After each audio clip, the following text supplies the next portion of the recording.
Peace and love, family. It's your girl Jasmine the Wizard, and we are back with another episode of Wizard of Vibes podcast, where we talk all things energy, alignment, and evolution. Today's episode is about escaping scarcity and breaking mental chains of poverty.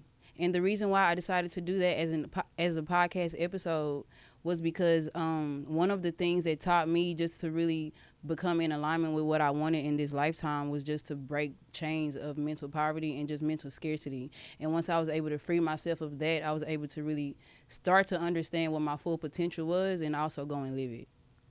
So today's guest is another embodiment of somebody who can extend on that topic and also just give examples and insight on their own personal journey to escaping scarcity. So I want to go ahead and welcome in our guest, Brother BenX. Peace, what's going on? Welcome to the Vibes. No, just playing. Peace, what's going on? Excited and happy to partake on this episode here today. Well, thank you so much for coming. It's such an honor to have you. You know, I've been following you for a minute, and I really appreciate the things I'm able to take away from your content and how you're able to touch the community, especially our melanated people.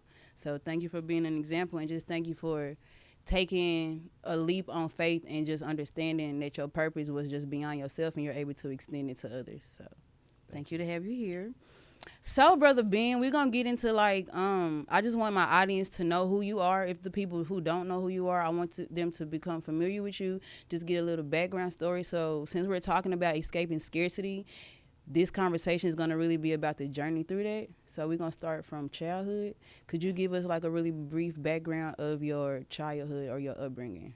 And really, your childhood and upbringing. Like, what did they look like? Well, I always say that I was born in prison.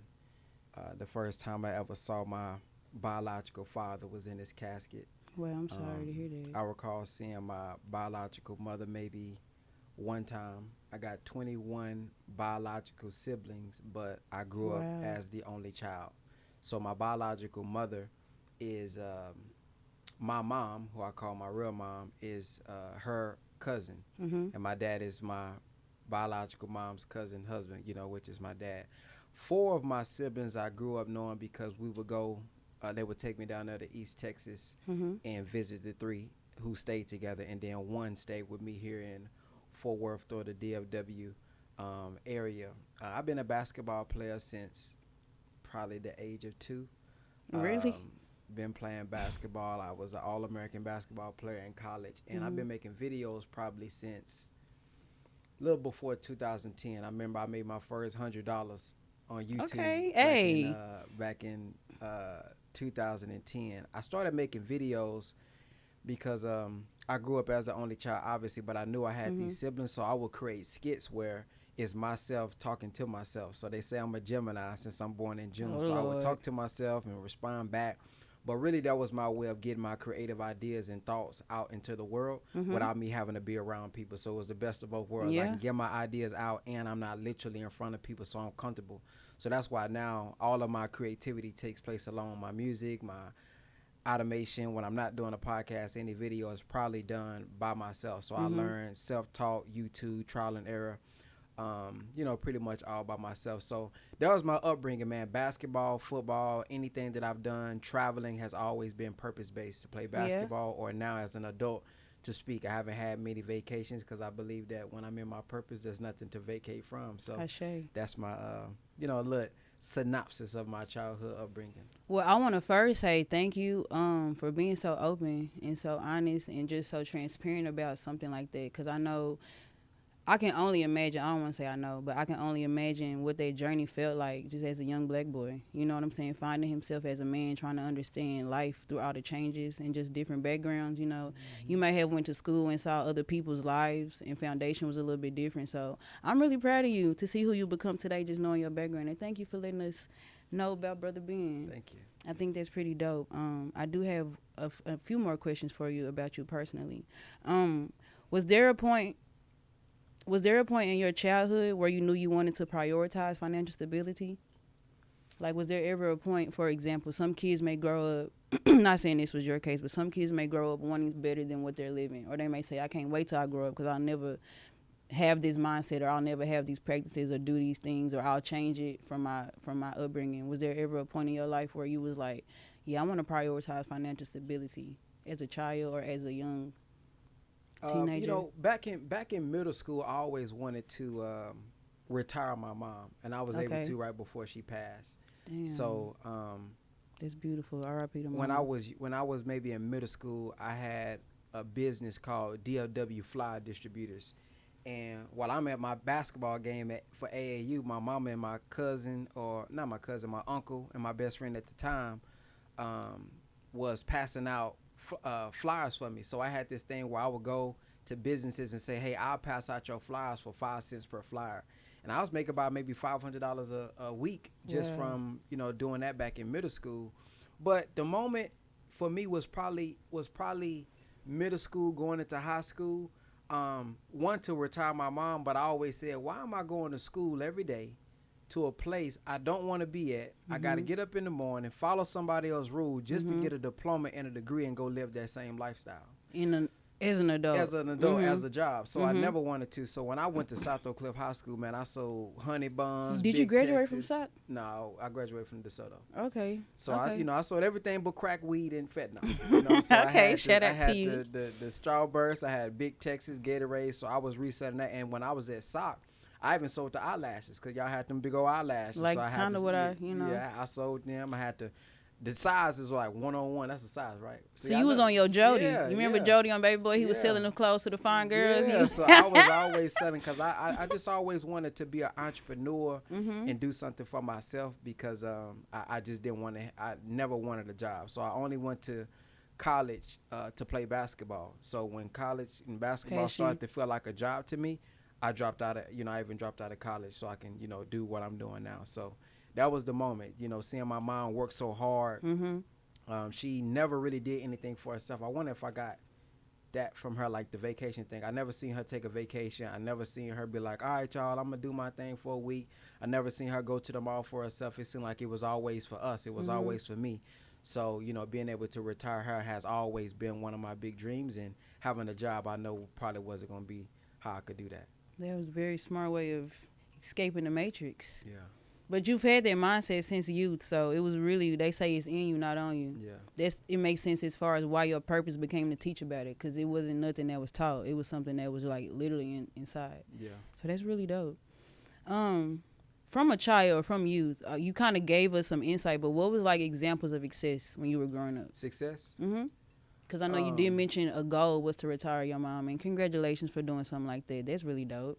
But growing up, what was like some examples of success? Success to me was, sports, succeeding, reaching your goal, winning. So I'm very competitive now because of that. So like my whole upbringing has been either football, basketball, even baseball for a little bit of time, but majority basketball. And success to me was like winning the championship.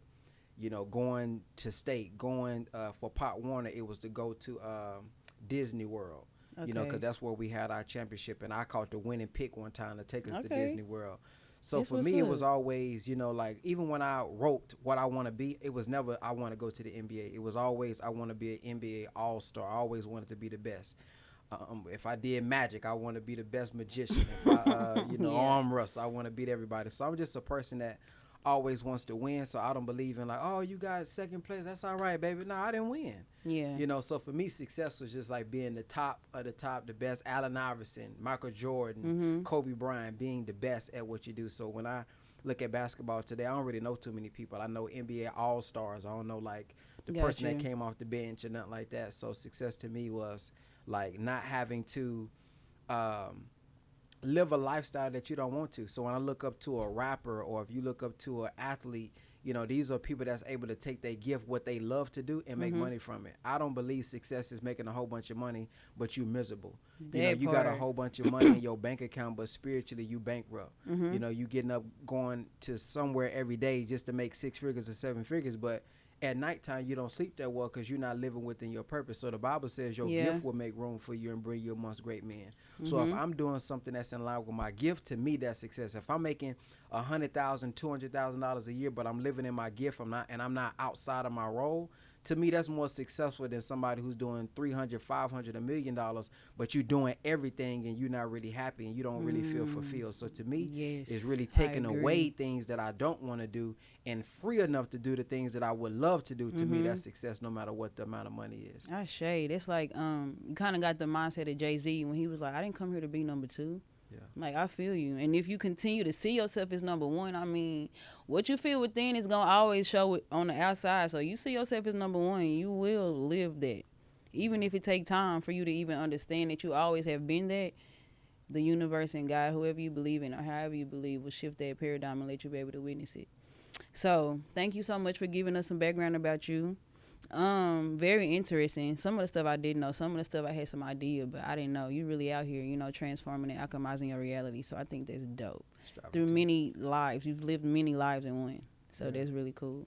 And inspiring. So next, after the background of you, we're gonna dive into like a conscious conversation. So since me and you are both entrepreneurs and people kind of, you know what I'm saying, some of the same people know you know me, and we just live a example of what it looks like to just follow your own destiny and purpose.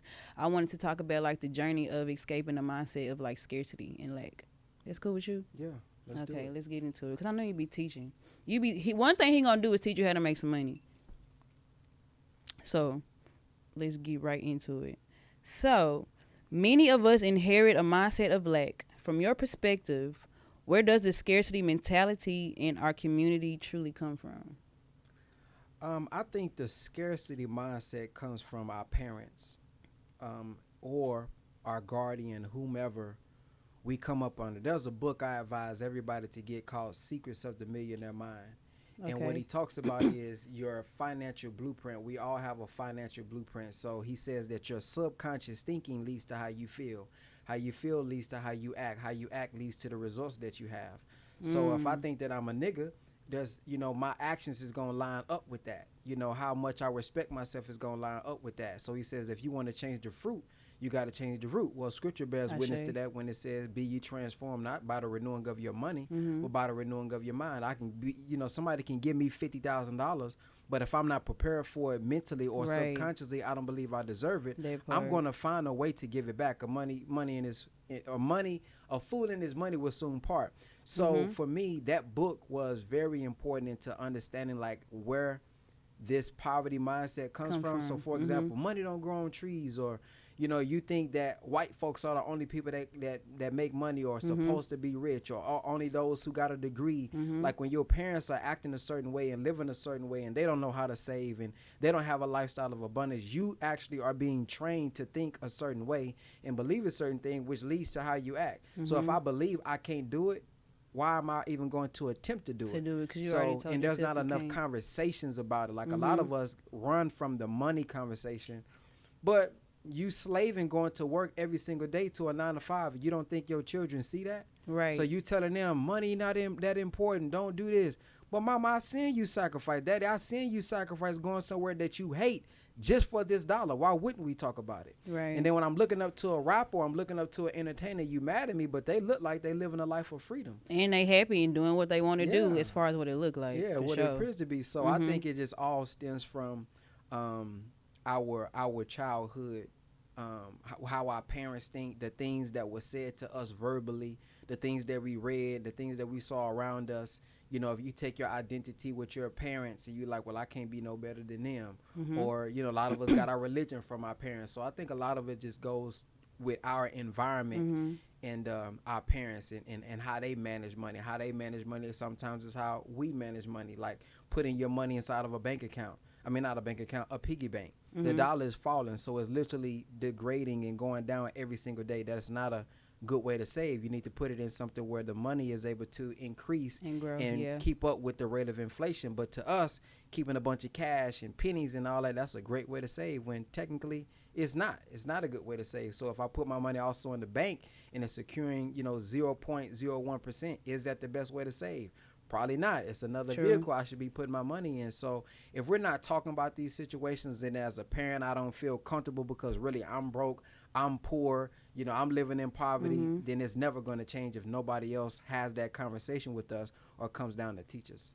Or just a chosen one wake up and be like, you know what, let me try something different. Yeah. You know, like you did. Yeah. You know what I'm saying? So, thank you for that response. And just to piggyback off of you or just backdoor off of what you said, and give my perspective, I feel like it starts with, I was gonna say ancestral trauma, because that's like lineage, because you said our parents, but they was also raised by parents who were raised by parents. So I just feel like the upbringing and the ancestral trauma and the mental chains that were placed on us that we are still currently breaking free from is what the scarcity comes from. And just like you said, what you're seeing every day, what you're taking in every day, if your environment has been money don't grow on trees, then you're going to think that money is something that can't come with ease. That's a bar. Was not trying to rhyme. But just understanding that and looking at the outside world, because I remember just being a child and everything that I saw was everything that I was, because that was the water being poured into me if I was, quote unquote, a plant. And I had to understand, in order for me to think different, I had to do different and be different, but it wasn't easy to break away from what I knew. So I had to understand that, like, what you see every day and hear every day and do every day goes back to what you said about the book you read. It just becomes you. And as a child, that's kind of out of our control until we understand that we do have control of our lives. So childhood and upbringing and environment is based on the ancestral trauma and the lineage that our people have had to go through in order to, evolve into who we are today. So we still learning to, like, even just believe in ourselves and think outside of just hustle mode and grind mode and lack mode and only having enough only having just enough, not having an abundance of things. Because growing up, or just generations down the line, they didn't have a lot of things. They weren't even able to. Some people, some ancestors down the line are just, and I say ancestors because just anybody that was here that's no longer here, not just like years ago, but I just mean like even a grandmother, a great grandmother. Some of them weren't even able to like read and write. You know what I'm saying? So think about what they were able to give as a parent to that child, and then how that child was able to grow up and then give birth to like us, because that's only a few generations down the line. So I got to understanding like the ancestral trauma and the lineage and then the chains that were on us mentally that we had to break free from. So I think that's where it starts from, but in order to break that, you would have to even understand what was broken to fix it. I think it definitely takes intense sitting down and really just analyzing it. Like even our own lives, like a lot of stuff that we're doing is based on past feeling. Exactly. There's a lot of women who's been raped. There's a lot of men who's been raped, and you don't understand that when you having a conversation in real time, you are actually avoiding past pain, whether if it's molestation, whether if it's poverty, whether if it's, you've been mentally abused, verbally abused. A lot of times, even when we get in a relationship, and you're actually trying to just avoid the past versus living in the present. So if we never sit down and actually look at my past and really deal with it, then it's hard for you to move forward, because everything that you're doing is really tied back to that past pain. So a lot of us think you putting something in the back of your head. Really, you're not putting stuff in the back of your head. Even a certain song may come up. It may take you back to that certain situation. You can even start to feel it. You can smell what happened on that very day based on how powerful we are as human beings. So I think if we don't sit down and really analyze, what was my parents' blueprint? What is my blueprint when it looks to money? It's not like a thing where you're just going to think it and somebody going to say you got to change your mindset and we black and beautiful. No, you got to really analyze what was my specific upbringing? How do I react to certain situations in real time? Do I have a fight or flight type of deal to where when certain thing comes up, I always revert to this? Is this the best way to do it, or did I learn this from mama? Did I learn this from daddy? So unless we really sit down and analyze, we're going to keep repeating this cycle like a rat race. I definitely agree. Thank you. I really appreciate how you are articulating today. It's medicine for the people. So, Brother Ben, you often talk about the role of knowledge of self, kind of what you just said, in elevation. How does the lack of identity contribute to the poverty mindset, which you kind of already said, or we kind of already covered just right now, but if you wanted to give any more, or we can go to another question. Scripture says, as a man thinketh in his heart, so is he. Like I said before, you're going to live up to what you actually believe that you are. So if I don't believe that I can run a multi-million-dollar business, and the only way for me to make money is to work harder, I'm never even going to attempt to. Right. So even if there's a course out there that teaches you literally step by step, a millionaire could give it to you step by step, you won't take it. You won't take the step because in your mind you don't even believe you can do it. That's not for me. That must be for them. Right. Which is called actually there's a whole thing called landmark, a person development thing. It's a consideration. You're thinking about something from the past. Even if you started a business and failed, you're thinking in your head, oh, I failed, so that means anything that I do, I'm gonna fail again. So that's not for me. It's not the case. There's some variables over here of reason why that probably didn't work. You probably just didn't do it long enough. But now you have made this false story that lives in your mind that I'm not good enough and that this isn't gonna work. That'll so you don't even on. attempt it again. Absolutely. So that's called a consideration. So let's say, for example, you got into a relationship and this woman didn't respect you. She cussed you out, whatever the case may be. If you take on that identity, that false identity that I'm not a man or I'm not worthy enough, or your parents may have said you're going to be just like your daddy, but your daddy went to prison. Now you're taking this in your mind, I'm not worthy. That's going to show up in relationship. That's going to show up in business. It's going to show up in your pricing. You're always trying to go low. You're trying to discount everything. You're not willing to stand on your price. So it shows up in a lot of things, which is why the minister said that self-improvement is the basis for community development. We have a spiritual alignment, but we also have a economic, or we have a look at the cross. So if you look at the cross, there's a vertical line, then there's a horizontal line. Typically, the vertical line is always longer than the horizontal line because you must be morally and spiritually upright to be able to maintain the economic part of things. So many times we always talking about building the schools and building the land and building the restaurant. Well, if we don't build the black man and woman up, those broken people are going to bring down the school, bring down the restaurant, mess up everything. So that's what I would say. All of that is important. Like, it is people that run the business. It is people. You got to deal with these clients. So if you are not whole yet, then your business is not going to be whole because your business is not running itself. Even if you got AI integrated, somebody got to even manage and make sure that the AI is integrated properly. Just to even so there's there's always a moral and spiritual resurrection that we have to have first before we can even maintain the money that we think we want.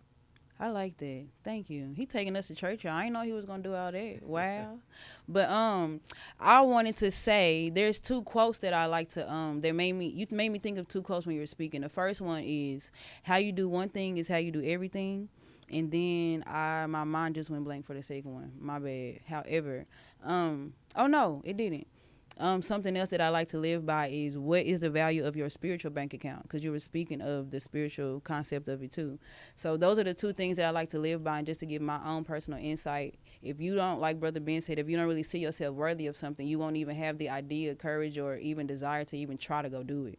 So for example, I like to go into mantras to tell myself who I am. Like, even if there's a goal that I want to reach or a life that I want to live and I don't internally feel like that person, I will speak as if I'm already there, or just speak to myself as if I'm elevating to that frequency so that I can go ahead and, ride that plane on what I want. And what I mean by ride that plane is just align with the frequency that matches the life that I desire, or the goal that I desire, or this object that I desire. It could go from anything. So I always like to tell myself that I'm worthy of anything that I desire, so that I can always trust God to guide me. Because sometimes, even if you have ideas, or even if you have desires or goals in your life, you may not know what to do or where to start.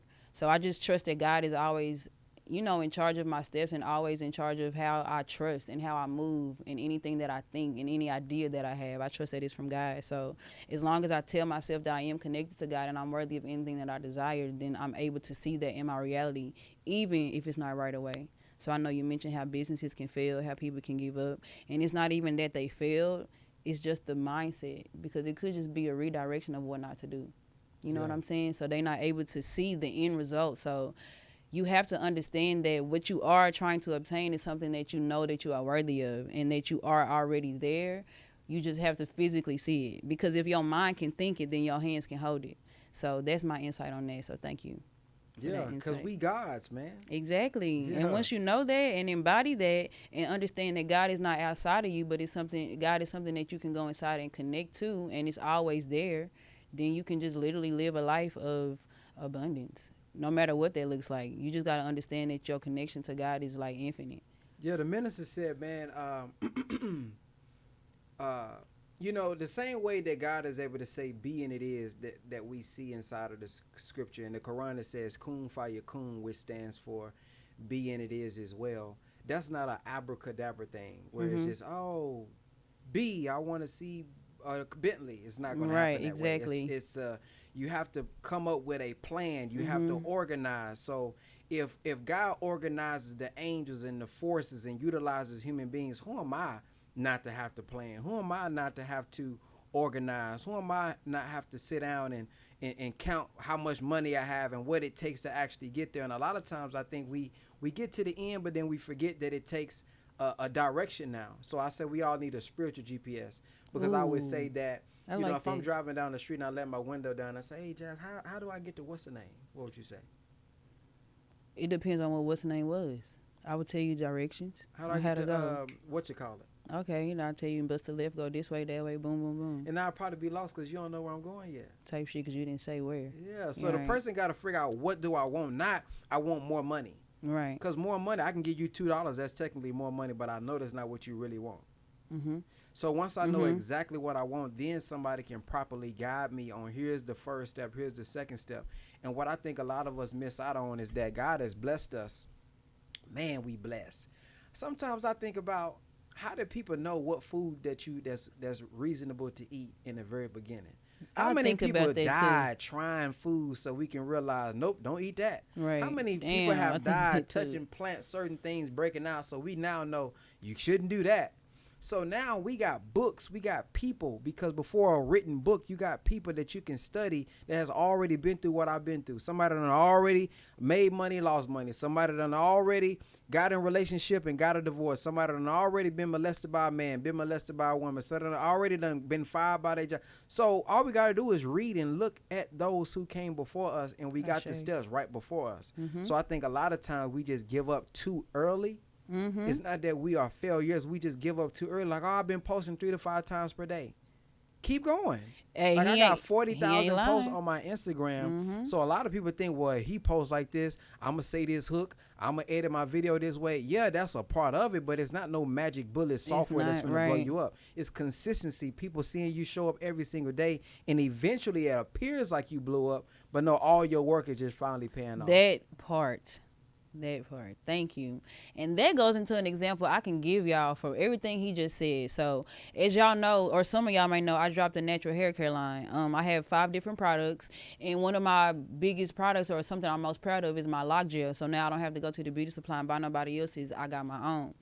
So when I first dropped it, I'm thinking that like instantly people gonna buy. It's going to be a whole bunch of orders where people have bought all of the products. Of course, I'm going to sell 6, like, instantly, right? That didn't happen. They were buying the products, but not the way I told myself immediately. And all I did was just reprogram my thought at that time and be like, just because it's not right now don't mean it's not going to happen.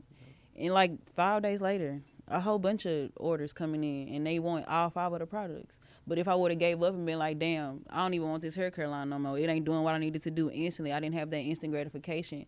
But just being able to wait and believe even brought me more gratitude for what I was even able to, launch. It made me appreciate my brand more. It made me appreciate my hard work more, my ideas, the fact that I was able to, like, take a leap of faith and, like, create something from an idea. So you're not going to see your results right away all the time. And if you get hooked on that, you're not going to get to see what life really got to offer you when it comes to escaping scarcity. Because the first thing to do that is like recreating a mindset, and that's not going to happen overnight.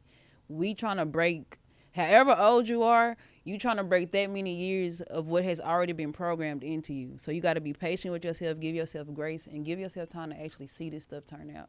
So we're going to go Which is why I always tell people, your gift will make room for you, not my gift is going to make room for you. Right. We get into, well, let me do stocks because he doing stocks. Well, let me do crypto because he doing crypto. Well, let me sell a beauty product because she's selling a beauty product. If it's not something you passionate about, oftentimes you are not even going to stand the test of time and the trials that's going to come inevitably for everybody, because you're going to quit the moment you're not making enough money. Right, so a lot of people get into podcasting. Well, I'm going to start a podcast because that's what everybody doing.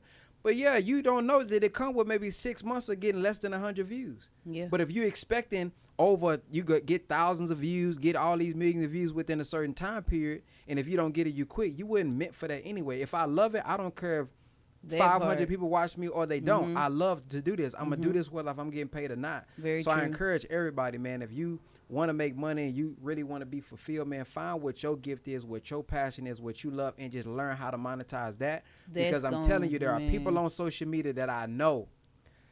They look like they got a lot of money. They look like they doing this, and they may, but it's times where, bro, they have low months. It may be several months where they have low months, where they may have to sell their car. They have to do these things, and they not putting that on social media. They're not going to highlight those type of things. So it's not always up like it appears to be. But if you love it, you will stick to it and keep going, even when, you know, times is low. You got to pay payroll, but you can't pay yourself. You may have to go a month, 2 months without paying your car note. All these things is real things. So if it's not something you love, man, you gonna quit, because this thing, entrepreneurship, is not as easy as people think it is. Man, he ain't. Hey, thank you for that.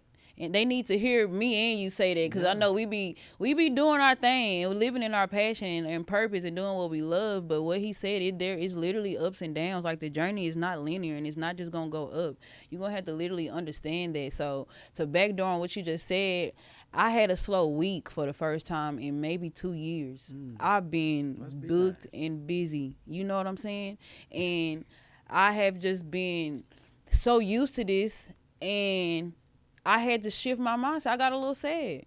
It was about Thursday, and I ain't did no hair. I'm used to being at the shop. When you come and buy juice, where I be at the shop. You know, that's my spot. That's where I'm always used to being. That's my space of peace, and that's my space of where I get to do what I love. So it just felt like it just didn't even feel right to me that I wasn't able to do what I love. Not even just the money part. Yeah. So when I had by like the 4th day no client, I was like, yo, what is going on? I started throwing a little feature. I'm not going to lie. I got a little mad. Like, what the hell going on? I'm normally booked and busy. I don't got to do too much promotion. My platform, I'm a 5-star loctician, so I'm automatically recommended when you're looking up for locks on Google, on StyleSeat. So I was starting to, like, for maybe a little half of the day, micro panic. Because I can't say full-blown panic, because it's been too many testimonies I've lived through to just be like, what, give up. But it scared me. And all I did was just shake back into my spirit, reshift my inside, reshift my mind. I prayed, I showered, I bathed, I meditated, and I just asked myself, what am I going to feel like when I finally do get my bookings that I need? What am I going to do? What day is that going to look like for me? What am I going to do with that day? And I literally wrote out and described what it would look like once my goal is reached, to get the bookings that I'm used to getting, especially after paying 2 rents. I was like, yo, what the fuck going on? I'm like, but I'm not going to be scared, because fear, it didn't get me here. Faith did. So even in that moment of just being so used to it, like, you can literally be on a high horse and get humbled by the universe. But I don't like to really use that word, but just, I don't want to say humble, just get a remembrance of the journey. That's a better way of putting it. And just understanding that it's not going to always be what you used to. So even for a week, I panicked. But then I got to pray and sit with myself, and I remembered, oh shit, last week, what did you say? I can't wait to get some rest. Dang, I need some rest. So remember when you spoke about the millionaire that can't even really enjoy their money because they stressed out? I couldn't enjoy my free time because I was so worried about lack. And just for half a day, I had to catch myself. I'm like, oh no, I teach about this. I speak about this. So instead of being so fearful, let me embody what I teach myself. Let me be my own teacher. Let me give back to me, and let me remember. And it just was a remembrance. And then next week, 2 weeks later, just have the consistent prayer, promotion. So like Brother Ben said, it's not no abracadabra, it's going to magically appear. There was radical actions, what I call them. Radical actions behind my desires. I did a discount, I did a sale for the month of November. I did lots of promotion, and then I dropped my hair care line. Shit. Your girl been booked and busy Wow, you again. know something just kind of booked and busy. That's a line you should create for women that do hair, that get booked up. I can see it, pink, booked and busy. Yeah. Hats, shirts, and all that. Question: how do you handle those times when? Not you, question. Reverse. Come on, talk to me. How do you handle those times when, as an entrepreneur, times do get low? Because people don't talk about this on social media. What I just said, honestly, like, let's say, okay, for me, I had a big, what am I trying to say? I had 3 streams of income when I first started, and they were all in high flow, right? And then I became a single mother. I had to realize that there's no way I'm going to be able to do a 2-man job, which was really a whole team. It was just me and my ex. There's no way I'm going to be able to make up for what he doing in his what he was helping me with the children too, in his absence. So hair started to make all my money just through shifting of the mindset and prayer, right? So I got used to one stream of income being my bread and butter. Everything else was a side hustle at first, but everything was a bread and butter at first. But now it's just, we just to hair. So I just said that to give you perspective of the income, streams of income I had. I went from 4 booming ones to 1 that was really booming, and the other 3 was just side hustle money. Yeah, man, I had negative $3,000 in my bank account the other day. God damn. Well, and what I did, man. Let me answer the question, brother. Oh, I thought you was done. No, I didn't even answer it, crazy boy. I thought you was so done. what I do, I gave you insight of the background, so okay, then I can go into the foresight. answer. Yeah. There we go. Thank you. I just reshift and do radical action. So, for example, it depends on what your stream of income is and what you do for money. So if you, okay, that's just wind, not people, right? Let's not even figure it out. Yeah, there we go. I'm like, damn, God, you feel me? Yeah, we could just say they was opening the door to prosperity. No, or abundance that came in. There we go. I was gonna say abundance that came in, but I just reprogram and do radical action. So depending on what my income is. So for example, I'm a hairstylist. That's where my bread and butter gonna be. I'm gonna promote my hair. I'm gonna tell people about it. I'm gonna send a email campaign to my clientele, post my content, maybe. That's really what I do. And then the rest would be like spiritual work or like, you know what I'm saying, prayer, meditation. But I'm going to have a radical action to alert and just remind my audience about what I offer and just make sure that I'm doing something. Like, I'm not going to just sit and mope about it. I got to do something. Yeah. So the other week, I did something. I did a discount. And then everybody named mama booked. I'm like, yep, I'm back to goodness. I can't wait till I get some rest. So it's all about finding the balance. Yeah. But go ahead, the $3,000 back to you, Mr. ADHD. You cut me off. Yeah, I was just.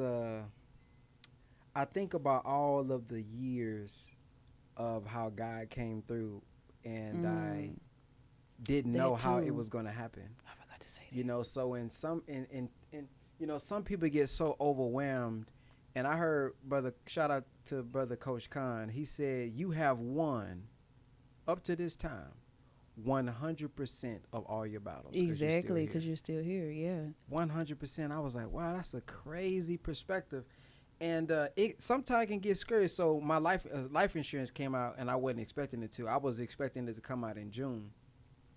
$3,000 came out, and I laughed.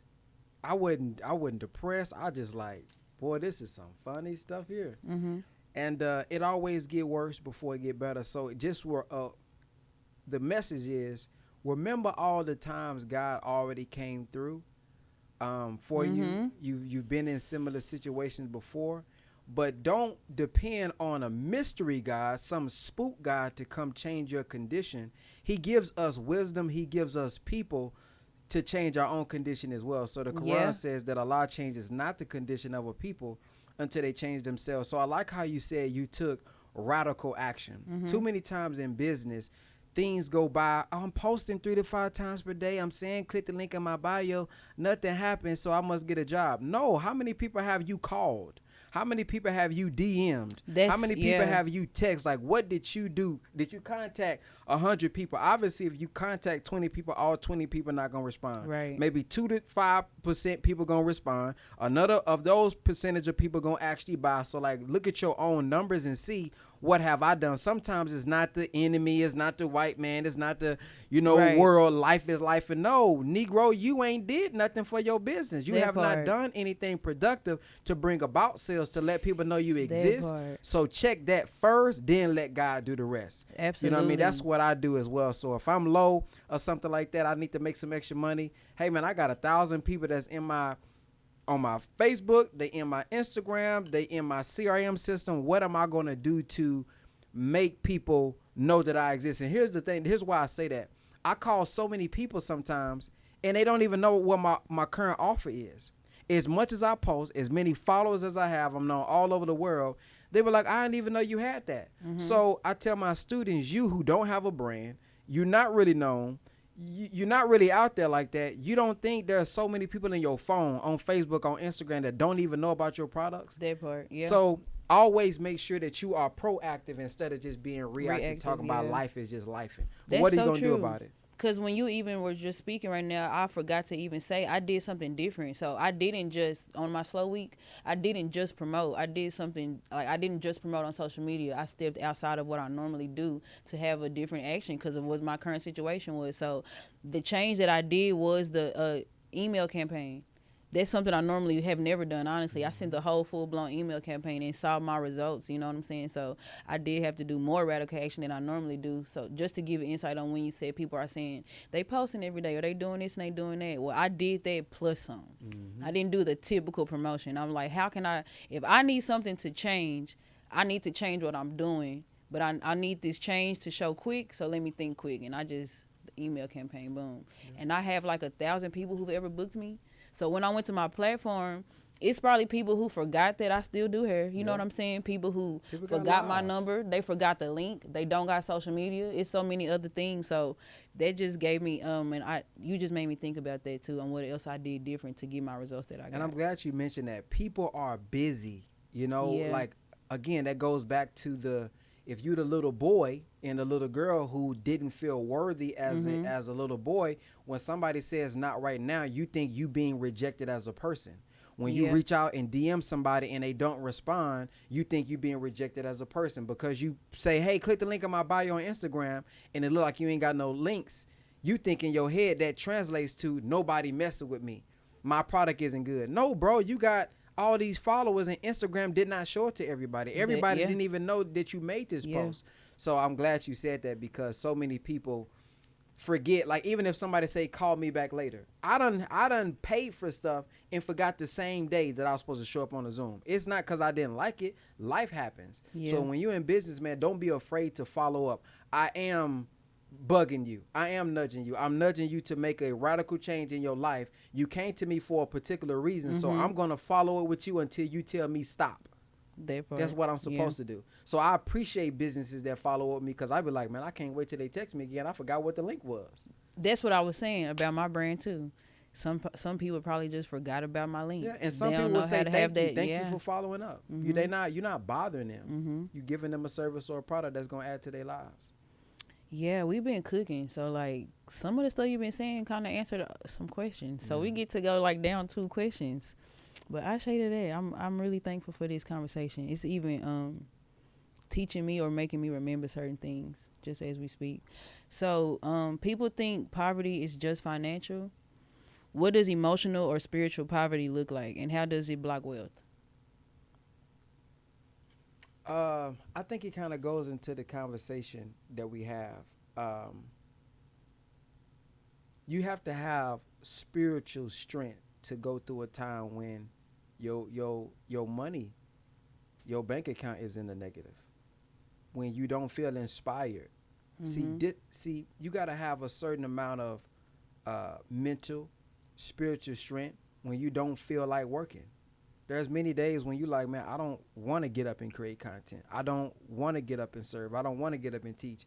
You got to do it anyway. And for me, I learned that in basketball. So a lot of the discipline that I have and the drive that I have, I actually accumulated from playing sports. So I grew up in a time where they say, you know, discipline is doing what you're supposed to do even when the coach isn't looking. Because they would always say, you ain't hurting nobody but yourself.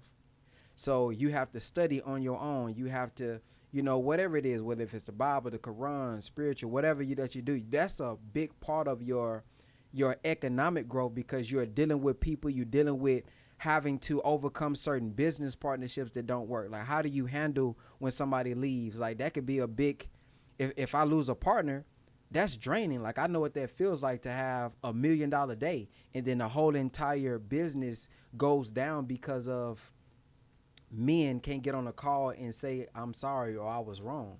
Like, that bothered me for years, like that business went down because thousands of our people was impacted by that movement going down. So, like, you got to have, like, I had many days where I had to be strong and listen to the minister and how he dealt with certain things. Like, that's not an easy thing. People lose their stock and commit suicide. Yeah. Like, literally. Yeah. So you have to have mental strength. So I think That part, I agree.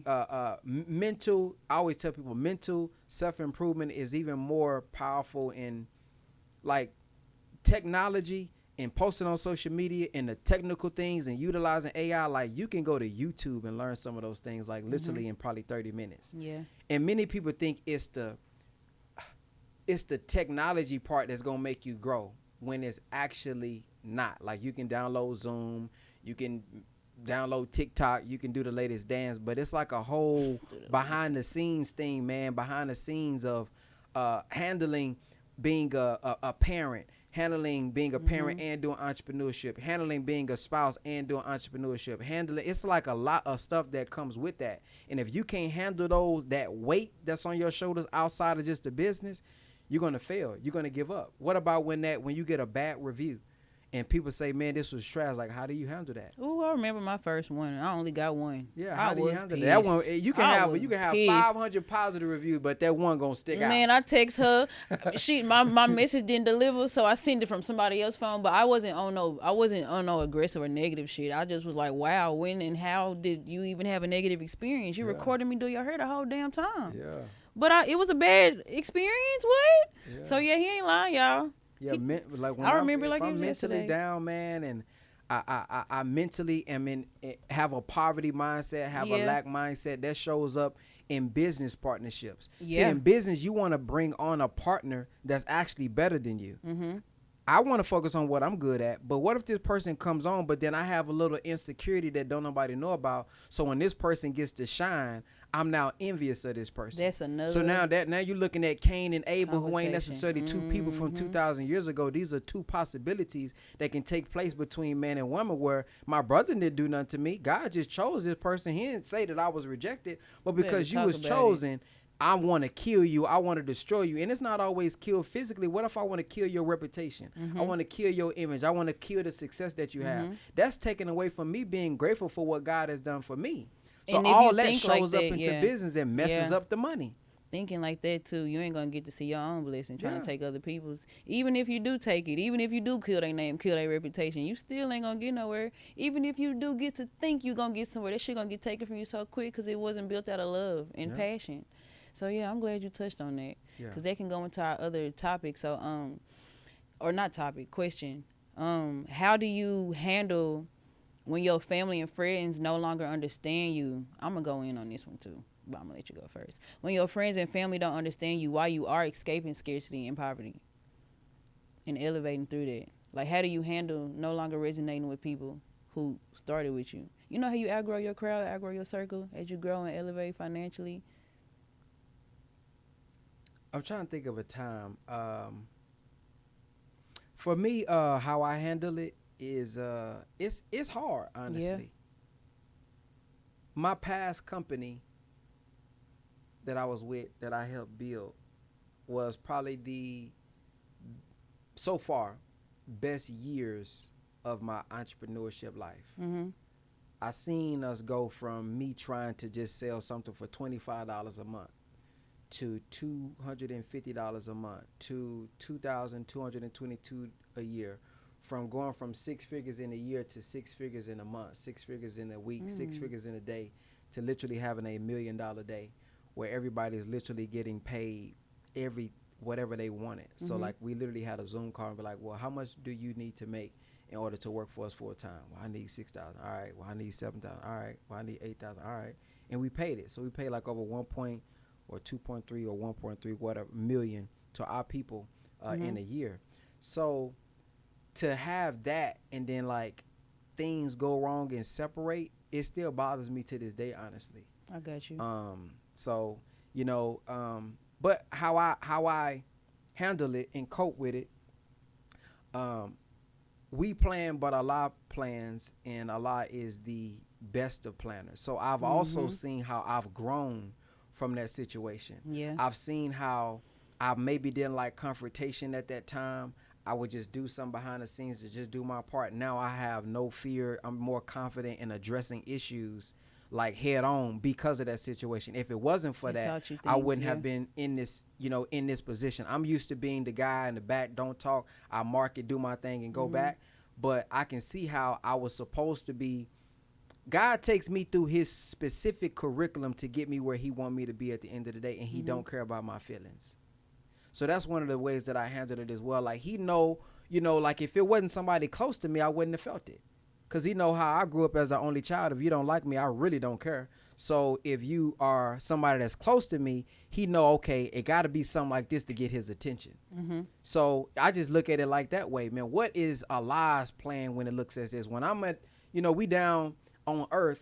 If I go downtown and look at the buildings, these are big buildings, man. Like, man, massive buildings. But when I go on the airplane and we going up 10,000 miles and I look down, it's very tiny. Small. So, his ways is not our ways. His thoughts is not our thoughts. So if I elevate my level of thinking, these little problems that I have really become small. And honestly, everything that I wanted, I'm starting to get in friendship. I'm starting to get in business partnerships and in money as well. Everything that I lost, I'm starting to get it back, and it's coming back in the way that God would want me to get it. But I can see why that was all necessary. So I don't be like, woe is me. Man, I wish it was the way that it was, because I wouldn't be who I am. So it says if I want to take away some of the problems that happen in my life, I would also have to take away all the experience that I now have. I would have to take away the wisdom that I now have. So I wouldn't even be as wise. I wouldn't have the experience that I have if God didn't allow some of those things to happen. So I look at it, man, now, and I'm grateful for him. That was beautiful. Thank you. That was really beautiful. For me, I'm not gonna lie. We talk truth on here, so I do get in my feelings sometimes, depending on who it is. And I know you didn't say you don't get in your feelings. You did say it is hard. You did acknowledge their standpoint, but sometimes I do throw a little fit, depending on if it was my dog. You know what I'm saying? We had years and experience. We've shed tears. My story. Everything I've been working for. Some of this stuff nothing that I have or anything that I've been able to achieve just came overnight. It started with an idea behind a desk at a call center. So when people see me get the things I've been praying for or working towards, and may not either be happy for me, may not support me, or just may literally just start to shift and drift away in a frequency, sometimes that hurt my heart. But I'm starting to understand what you said, and each time that happens, each time I outgrow somebody, or each time a connection falls off or somebody drifts away, I take what I take from it, but I still have my emotions towards it. So I do allow myself space and grace for extending myself to that person. I give that connection time. I give gratitude for the time we had in that connection. And I just try to see what it taught me for better. But I be raging a little bit sometimes. Like, God damn, how dare you, bro? You know my story, da-da-da. But then I always have to remember it's a part of God's plan. I'm just a human living, and have human emotions. So I'm going to have these experiences sometimes. And honestly, I live by the fact that your vibe attracts your tribe. So if I'm outgrowing people, or if people are outgrowing me, or people, are falling off or don't want to be around me anymore, it's like you said, it's all a part of God's plan, and God got a new tribe for me. So now that I've had more experience through outgrowing loved ones, family members, friends, business partners, anything like that, I've also been able to see what it was replaced with. And not only just replaced with, but what I took from it. I have lots of wisdom now from certain things. I'm able to spot what manipulation in business may look like. You know what I'm saying? I'm able to just have better discernment with who I allow close to me and how close I let people come to me. I'm able to understand, is this connection reciprocal, or is this a mentor-student relationship? Is this something that's going to be equal? Does it benefit my life and not just theirs? So throughout the losses and throughout the experiences, it did help sharpen my steel, but I still be getting sad sometimes. But I'm still just learning as an emotional being with just transparency and experience that this is going to happen. It's going to be a part of the journey, and that everybody that you start off with may not resonate with you as you incline, as you incline and elevate just through your journey. So who you are now may not resonate with who you will become, and those people who know you now may not be around when you are still becoming, because we're always becoming something. And it's beautiful to have those experiences that stick around, but sometimes that's not always the case. It's really rare, honestly, that you have like 20-year friendships that actually last and that are true, and that's not fake, and that's not doing anything, conniving behind people's back or anything. So I just learned to give myself grace for the emotions, understand it's a part of the journey, and just take what I learned from it and move forward. That's how I cope. That's dope right there, man. That's gonna be some healing for the soul. One of the things that I thought about and discovered about myself through my self healing journey. As a child, born in prison, and my first time seeing my biological father in his casket, I recall seeing my mother once. There were many times where I thought as a child, why didn't they come back to get me? Why didn't they call for me? Why did they not care about me? And I recall maybe even as a young boy looking out the window. I don't know why I was looking out the window, but I was looking out the window like looking for like them to pull up for some reason. Not that I wanted them to take me, but it's just like do you even have a desire to even know who I am? Like, I'm your biological son, you know? Damn, I feel that. I would search on Google my biological dad to look for pictures. Because I think I only got maybe 1 or 2 pictures. One is like him in his casket. The other one is like some suit and maybe another one. I don't know. But there's not a lot of pictures. I wonder what he sounded like. So these thoughts came. And as I was analyzing what that feels like, it's abandonment. It feels, it is, I felt abandoned. Like, dang, you know, they didn't care about me.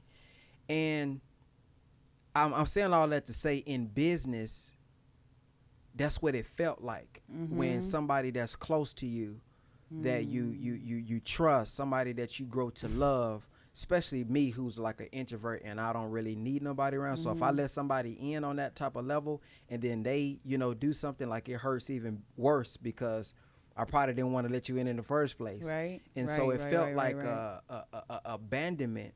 So that's the part I think for me that took years to overcome, because it's like I didn't want to believe that it happened. So I would tell myself a different story, that this didn't happen. That's not what he really did. That's not what they really did. That's not what happened. And so it's like, but that is what happened. Right. And you don't want to believe it, because then it makes the pain that much stronger. And I'm kind of dealing with a situation like that now, you know, just having to go through a trial, and it feels like I lost something that I gave all my heart to, all of my time to, and all of my building to. But, you know, another perspective is God saying, you know, like, you should be thankful for them. If they didn't do this, I wouldn't have been able to mold you and shape you into what you are, and nobody else could have done it but them. That part. Nobody else could have done it but them, because you wouldn't have been upset. You wouldn't have had the emotion. You wouldn't have had the anger that I needed you to have to get you to move, to get you to see what I need you to see. Because if it wasn't, if it was somebody on Instagram who would have said something, you would have been like, oh, whatever. It wouldn't have moved you how it needed to. I love so then that when you talk about money, I've been trying to get you, son, to look into the money. I've been trying to send you podcasts, or you don't want to listen. Let me send some pain your way. And the pain to make you pay more attention to your finances. The pain to make you step more into your leadership style and lead a little bit more. Because now you feel like if I put it in somebody else's hand, they'll drop you, they'll leave you. So you never want to experience that pain anymore. So I think he done put together a concoction specifically for me, man. And he used those people. So I don't even be mad no more. I'm grateful that they are part of the story. I'm grateful that they are part of the storyline that made BenX who BenX is. And although it was painful during that time, I got to remind myself that going to the weight room is also painful. Getting up under them weights is also painful. And I said, man, one day, if I want to get stronger, I don't say take the 25s off the side. I say put the 25s on the side. And then when I get a little bit stronger and I'm able to do them 25s, I don't say I've arrived. What happens? If I want to get big, I take those 25s off and put 45s on. So it's the pain. So when we talk about I want more patience, I want more faith, I want more love, you don't think God is going to make it easier for you? Exactly. You think he going to make it harder for you. He going to make it more difficult because he's shaping you into what you say you want. So if I want to be more patient, you don't think people going to start getting on your nerves? That part. To practice the patience? If you say I want to gain faith in God, you don't think God going to put you in a situation where you're like, man, I don't know who I can call on. Absolutely. I ain't got enough enough money in my bank account. I'm in negative 3,000. Who can I depend on now? Now I'm gonna force you to depend on me. Ooh, so when we saying, when we asking, yes. we praying God for certain things, we gotta be prepared for the route and the journey that it's gonna take to get this end result you pray for. Man, I mean, how many times you gonna take us to church? Hey man, I couldn't Because help that it. was, I'm kind of speechless, but I'm not. Like, I know what I'm about to say, but like, wow, that touched my heart for real. I didn't know that about you, and we resonate deeply in more ways than I even knew. I too have been forced to heal and accept abandonment, but it was from my father. I didn't know him growing up. Just a real quick background. I didn't know him when I was born. I thought that my mama husband was my daddy until one day they took me out to eat, and I was like, why these? I be speaking a little ratchet. I was like, why these niggas buying me all of this? Some fishy. They buying me like pancakes. They was taking me to all my favorite things, but like for no reason. It wasn't Christmas. It wasn't my birthday. And as a kid, I guess I just had high intuition. I was really confused, and I was like, why? I don't know. I guess I didn't grow up like with a peachy and a rainbow background or upbringing. So that day, that had to be for a holiday because this ain't my everyday life. So they took me in a room, and they is my mom and my dad at the time. And they took me in a room, and they just pretty much broke down to a 6-year-old little girl. They gave me a picture of a man. And I'm like, who is this nigga? I'm looking at my daddy like, who mans is this? Who is this? And it was a man sitting on a porch, looked like he was in like New York or the East Coast with like a little beanie or like a lock sock on. And I'm looking at my daddy like, who is this? And I'm looking at my mama like, who is this? And they just both speechless. And my daddy looked down with tears in his eyes. And I was like, bro, no. Because my daddy was dark skinned. My mama bright. My brother and sister about your color. So I'm like the only one that's really, really bright with green eyes. So I used to always wonder that and why. But I never had the dots to put together as a kid, of course. So I'm wondering, are they about to tell me some fucked up shit? Like, I hope not, but my heart fell to my ass. I'll never forget that day. My daddy looked me in my eyes and said, when I married your mama, you was already here. When I met your mama, you was already born. And I'm looking at my mama like, what? And she just got tears in her eyes, no words. And I'm like, so what that mean? He was like, that's your daddy in the picture. I was like, what the fuck? At 6 years old, trying to conceptualize that thought, the person who taught you how to ride a bike, the person who tickle you, chase you around the house, you ain't my daddy? What? So not only was it abandonment, it just felt like something just got taken from me, like just stripped. And I was forced to like wrap my mind around that shit. And they told me that this was my daddy. And then 5 minutes after that, I'm on the phone with this nigga. So my life transformed in a fucking day. And I didn't understand that shit for years. And then I started to go to the East Coast because my daddy from Philly. So I was in Oak Cliff when this happened. 214 to the 215, 215 to the 215. So I started going to the East Coast, long story short, develop a relationship or some familiarity with this man, earn trust in him or gain trust for him, a connection. I started to see why I like pillows between my legs, why I sleep with a pillow on my head, why I like white chocolate, that I'm left-handed, like little shit that made me different. He do the shit. My father, my biological father.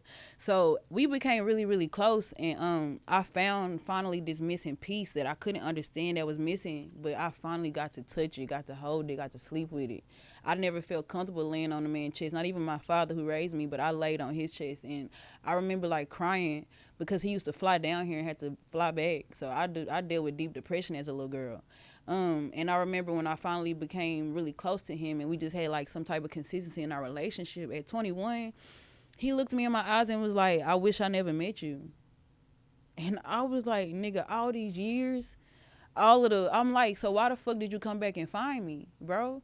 Like, why'd you come back and find me? I was okay with Michael. Like, why the fuck did you come back and find me if you was just gonna tell me this? Because it took a lot of grief to, like, grieve who I thought my daddy was, embrace this new man, and then be okay with all of this shit. So I didn't talk to my daddy for 10 years. And what he used to tell me leading up to him telling me he wished he never met me was that I'll never be a successful hairstylist. I'll never be a successful entrepreneur. I'm done with what I'm thinking I want to do. You know what I'm saying? So I said all of that to say all of that pain, bro, it took me to my passion. And I'm a 5-star fucking rated loctician right now. And that man told me I never will be. So if I let his words become my reality, I never would be. I would probably be just an employee number, bro, having to clock in tomorrow. But I do what the fuck I want when the fuck I want now. And it was because I had to alchemize that shit. I was like, there's no fucking way. The last time I flew from Philly from his ass, I said the next time I land in Philly, I'm going to be everything he said I'm not going to be. It took a little minute because I was 21, but I went to Philly at 30. And I let him meet my kids. And at that time, I was still chasing for his love and approval. But the one thing that gave my heart, like, fulfillment was me when he saw all the tattoos in my face, the tattoos on my neck, and looking at me, like, in confusion and disgust. He said, well, what do you do for yourself? And I got to hold my head high and say, you know, I'm a hairstylist, successful, full-time. So, like, you don't work a job? I'm like, nah, I don't work a job. Pulled up my style seat, showed him my books, and he was just like, wow. So that was my way of alchemizing my upbringing and my pain and everything I endured to escape scarcity. Because I could have let that become my reality and think what I love to do cannot take care of me. But I didn't believe that and I didn't take that in. So I'm glad and really happy and thankful that you were transparent to share that, because I didn't know we was going to go that deep. So that was really beautiful. And I want my audience to see black men showing their emotions and feelings and truth and transparency. Because women, we already are known to be more emotional, but we don't really show and shed that light for the black man. So I'm really thankful that you're on this podcast. I'm really thankful that you agreed to be here. And I'm thankful for your truth and how comfortable you have been today and how deep you have been. Because I know it's going to transform another black man's life and another black woman. Because I do this for the niggas, for my people. So that was beautiful and very heart feeling. So why did he say that? At that time, I had been living out there. I was 21. My daddy didn't know that I was bisexual. So I was dating this girl that lived in Maryland. And at that time, I was dating my parents. And I mean in the term of dating people who treated me like my parents. Dating situations that reminded me of my home. So I was in a relationship with this girl in the military. And me and her ended up getting into it. And I don't do physical confrontation. I grew up with this. I used to go to sleep hearing my mama fight. So the fact that I can sleep to that, I became intolerant to that as an adult. I don't like loud sounds. I don't like sudden shit, sudden chaotic things. So long story short, I was in a relationship and me and her got into it, and I was living in Maryland and I needed somewhere to go like that day, and my daddy was in Philly. I didn't have no flight the next day back to Dallas.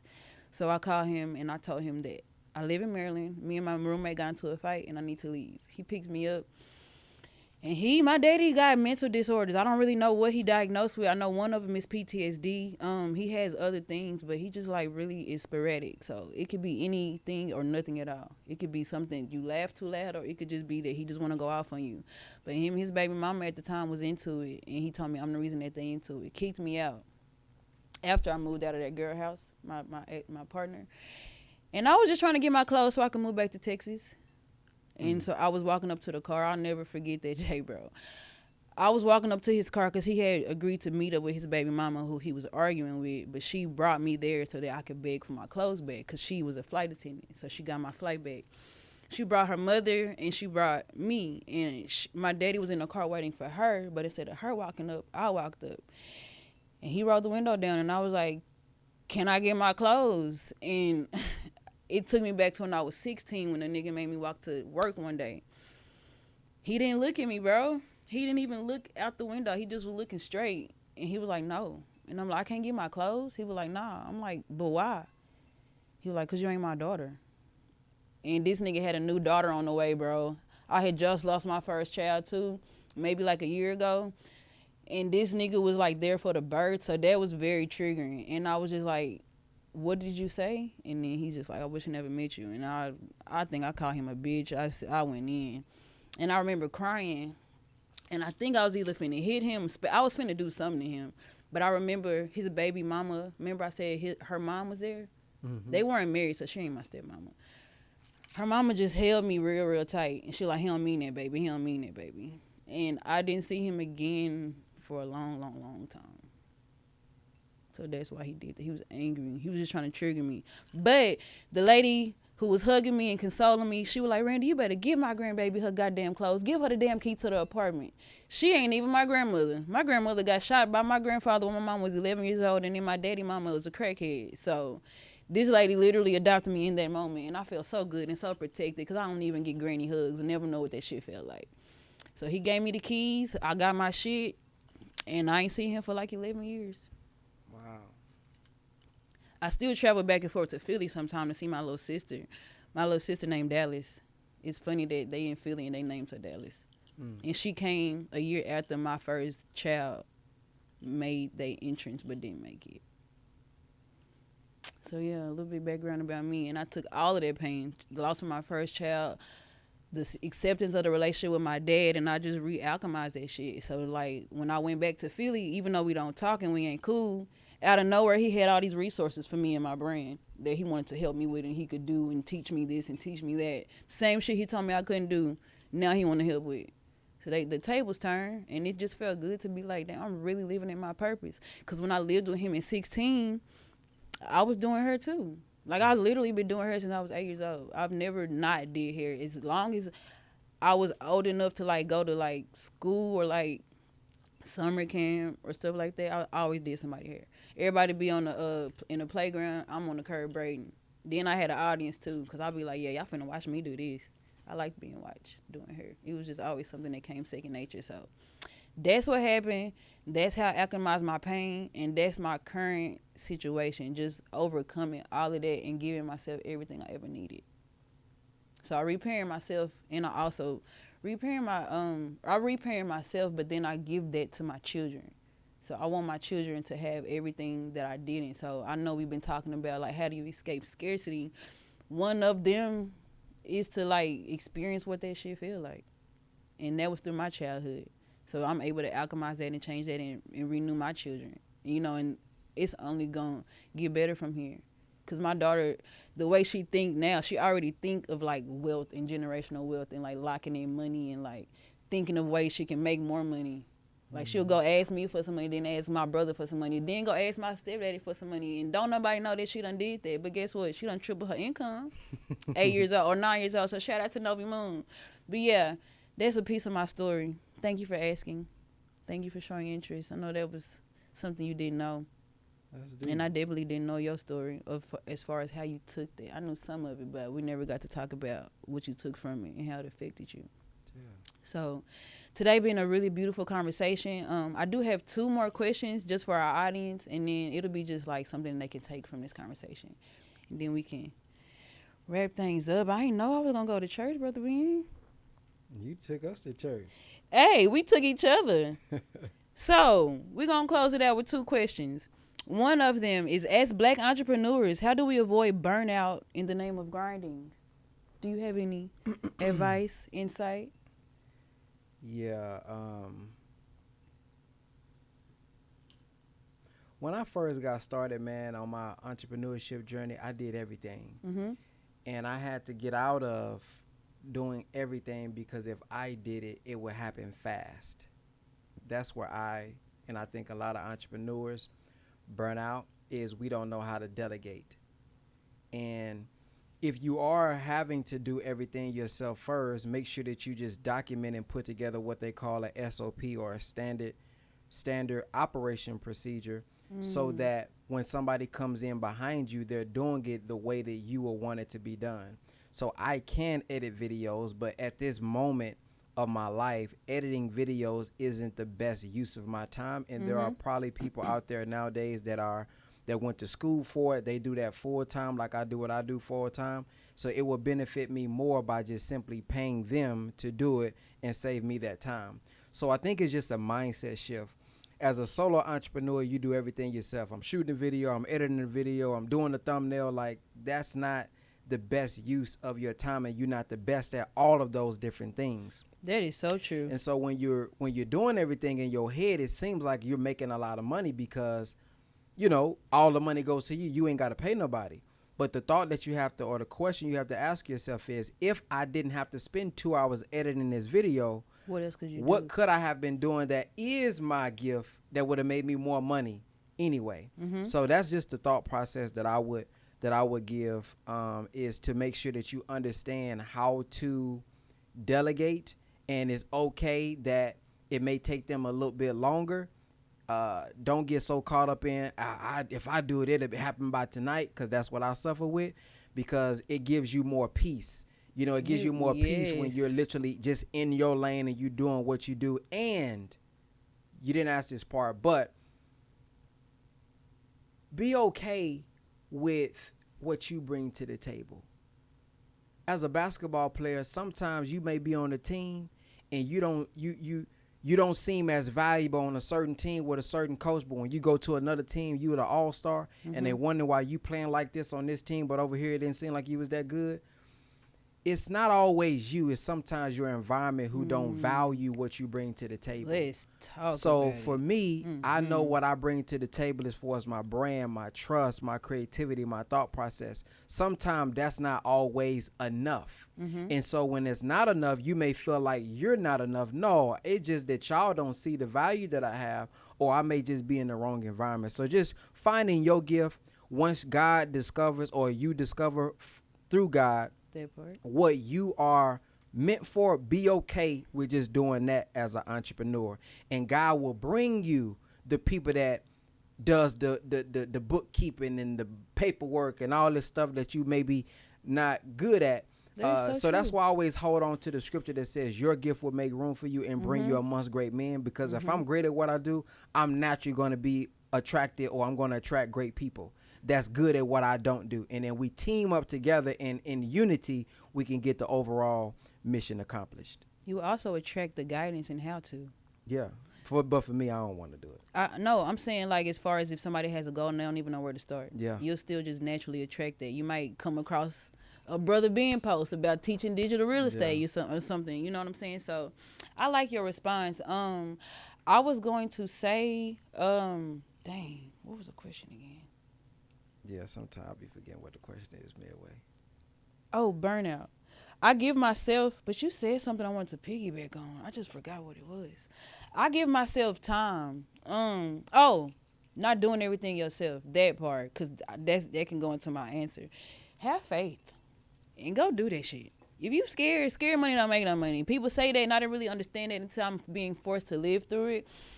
There was an opportunity where I had a homeboy that's a really dope cameraman or videographer is what you would call it. He offered to teach me all of this that we got Leroy doing. Shout out to Leroy.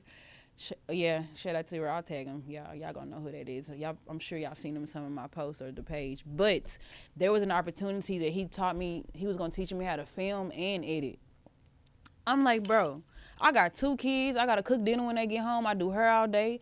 I make my hair care products. I do their hair. I'm in charge of all of my content, all of my email marketing. I'm like, although it would save me money, but I'm going to go crazy. I'm not, and my piece is way more than however much I'm going to pay any videographer. You know what I'm saying? So I had to understand that if there's a will, there's a way, and then my gifts will make way, and God will create a way. So I'm literally living that right now, just taking a leap of faith. I don't know. I kind of do know because I like called it out and like I believe in myself. But I was gonna say I don't really know how far, how big this will become. But I know I want a podcast. I know that I want to reach millions of people, millions of melanated people, and I know that through doing what I love, that will provide the income and the money that I need to be able to afford my podcast. But it's just all belief and shifting of mindset. So although I could save money doing it by myself, I'm also saving money paying somebody because I'm saving my peace. I'm saving my mind. I'm saving my soul. I'm saving my house, my household. My children get to still be with their mama. They get to still get nurtured because I'm not editing videos when they get home from the, you know what I'm saying? So energy is money, and it just depends on how you spend it and how you look at it. It's gonna be beyond the paper and beyond a dollar amount. So if it costs my peace, it's automatically costing me too much. But don't get me wrong, there will be times where it will feel chaotic, like, you know, in the entrepreneur journey. But if it's like taking my soul, I don't want it. Like if it don't bring me peace, if I can't sit with myself and be happy with what I'm doing, then it's not really worth it. I'm still broke. I want to give something practical for that question too. I will write down the T chart and write down everything that needs to be done in order to do whatever it is you got to do, whether if it's coming up with a product, making a video, creating a business, running a business, everything that gives you energy, meaning that when I do this, I light up, put it on one side. Everything that drains you, put it on the other side. And everything that drains you, you need to be working towards delegating all of those things. For example, I had a guy literally told us, I didn't, He literally said, I stopped doing business, or I didn't do this business because it took me months to figure out a domain, how to connect my domain. Now, I get it. I get it because going to GoDaddy and all them different codes, and then you got to link it here. But, bro, most people don't know you can go to Fiverr, Fiverr.com, or Upwork, Upwork.com, and find somebody in the Philippines for the price of your fast food meal to set that up for you. But some people, because they think I got to do everything, bro, they can find somebody that can do your logo, your website, learn outsourcing. And you don't always have to outsource. If you ain't got the bread to pay somebody in the U.S., it's somebody overseas that can do it. So it's somebody overseas that can edit your content. I didn't even know that. And pay $4 an hour, $5 an hour. So a lot of times when people are getting into entrepreneurship, you think I can't start the business because I don't do everything in the business. Today, I can start a website business and not have to do one website. I can start a clothing business and not have to sew one. All I got to do is know sales, introduce, marketing, and then when you give me the money, I'm finna take this money and pay somebody to actually do it. I don't have to do it. So a lot of times that leads to burnout is because you're doing way too many things that drains you. That's where you burning out from. But when I'm making a video, when I'm doing this gives me life. I can probably be on this podcast answering questions all night. Now, if I got to edit it and I got to add some B-roll footage, I like editing too, but to a certain extent. If I got to do too much, I'll start getting sleepy. So start to observe yourself, man. What do I love to do? What can I... I'll stay up late at night doing this, and then I'll wake up early in the morning to do this. Like, I get energy from this. So I think burnout comes from you doing way too many things that you're not good at. So it takes me to something else. Lastly, success is taking off of your plate things that you don't want to do. Success is not adding on so many things. Sometimes it's subtracting the things that you don't want, which will lead to success and peace in your life. Ooh, another one. Took on the church again. I got a back door and just give a really quick example, y'all, because he really describing my life and some things I've had to learn myself. So I started off doing hair, making jewelry, wrapping crystals, and I make copper wrap crystal jewelry. So I could take a gemstone and like all this wire and make it to a super extravagant piece, right? But they take like something super extravagant that's gonna make me a lot of money. Can take about 4 or 5 hours. Something that's going to cost like $20, about 5 minutes, but how many of that am I going to even have to do to get to the $500, right? At first, it was a passion, but then it got to a point to where I was noticing I light up when I do hair, but I'm dreading to go and wrap these crystals. My hands need a break. Which route we finna choose? I can still reach people on the spiritual aspect through touching their crown and doing their hair and connecting with them. So I'm not losing my mission nor my purpose. I'm just alchemizing it and doing it differently. So therefore, just with the mindset of me being able to understand what was putting a lot of mental, spiritual, and physical wear and tear on my body and my mind, I just took that same concept of what I do. And I just started to pray for ideas. I'm like, God, I know you see this burnout. I know you see that I don't want this. Please continue to guide me so I can have the life that I desire. And through that journey, I'm still transforming. But through that journey, I stopped making jewelry. I don't do that as much anymore. I do it when I want to. And now my hair products and my hair business has taken off. So I still get to connect and help people heal and get to touch people's soul through conversation, through experience. But I don't have to do it through a metaphysical, spiritual product anymore.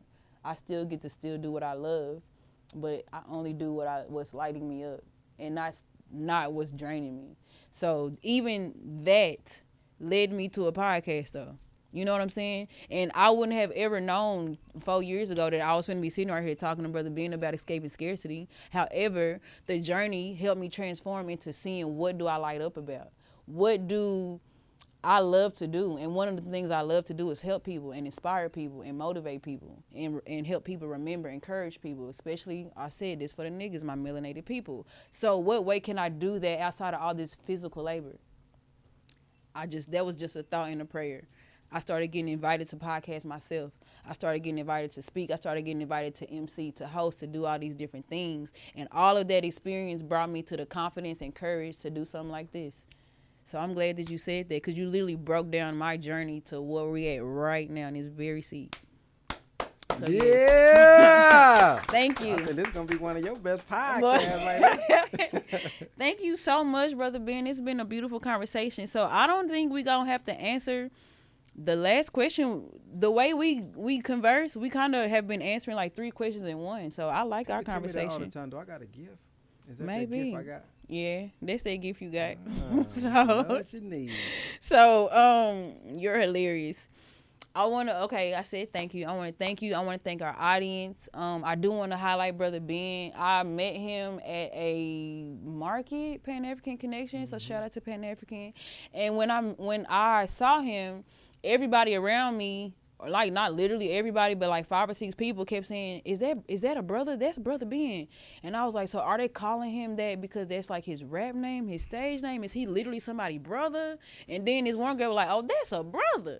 So then I heard you talking to somebody, and they were speaking about like a class or a Zoom. And I didn't know what that was until I followed you. So let's tell let's tell the audience like what you offer our community, and just let them know where they can find you, what you do, and your handles. So if you have a gift, a service, or expertise that you would love to share with other people, and you would like to attract your ideal audience, your ideal tribe, and package it in such a way where you can sell it at scale, that's what I help you do. Attract your ideal client, make more money, and automate the process so that you can impact millions versus only the people that you can handle within your 24 hours that we only get per day. If you are interested in what I have to offer, you can click the link in my bio on my Instagram. Brother BenX is my Instagram. It is verified. You are going to get some fake pages that reaches out to you. It is not me. If anybody FaceTimes you and it appears to be me, they just getting better with this technology. It is not me. I'm probably not going to FaceTime a random person. Or you can DM me the word product and my AI will respond, ask you a few questions, and book you on a qualification call with me. I also have a trade school that we're building here in Dallas, Texas. Congratulations. Don't it open December 1st? Yeah, so we're doing our grand opening on December the 6th. And if you guys want to learn about what I do, you guys can attend the school. And if you qualify, actually go there for free. So we're not going to take any money out of your pocket. You better go there for free, get certified, and help you guys get job placement or start your career in entrepreneurship. But what I teach when it comes to marketing, digital business, I'll be teaching there at our school.